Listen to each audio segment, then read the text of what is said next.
Assalamu alaikum brothers and sisters, I hope you are well.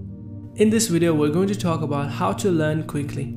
Seeking knowledge is highly praised in Islam, as you know, and studying followed by exams is the normal way to increase in knowledge and to move to higher levels of certification. Brothers and sisters, choose the early parts of the day to study. Accustom yourself to going to bed early and try to sleep well. If you're not an early sleeper, change your routine. It only takes a few days for your body to adjust. First of all, brothers and sisters, avoid taking pressure. Manage your work and daily routine in such a way that you can balance all things very well on time so that you can avoid pressure as possible as you can. So increase your efficiency and energy in work or study. Whether it's a new technology, a new language or an advanced skill, staying competitive often means learning new things. Being a quick learner can give you an even greater edge. Learn in short bursts of time.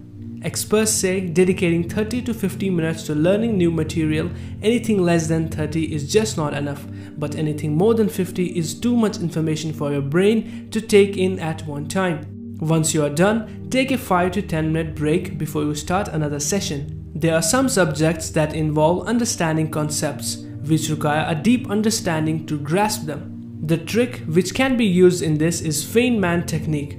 Feynman was a Nobel Prize winner physicist who, while studying in university, discovered a technique that has become very famous in today's time, which helps you to learn something very easily.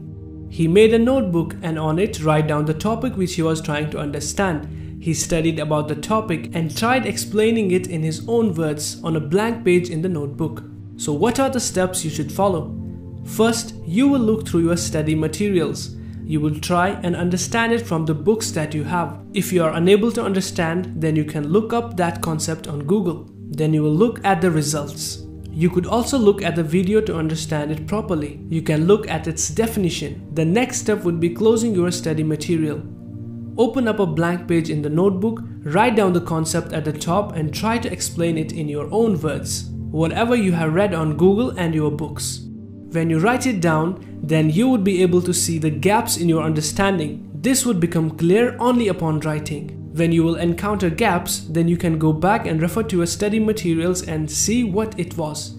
After this, the next step would be explaining out loud in words. Whatever you have written down, you will not think quietly, but say it out loud. It has been proven that speaking out loud ensures a better understanding as compared to when you talk or think quietly in your mind. Now you will explain imagining a person standing in front of you. Your understanding should be enough to make that person understand. When it comes to retaining what you learn, and getting sleep is between study sessions can boost your recall up to 6 months later, according to new research published in Psychological Science. Try to visualize your book or notes page. Visualize the fonts and color of fonts. Try to visualize lines of paragraph.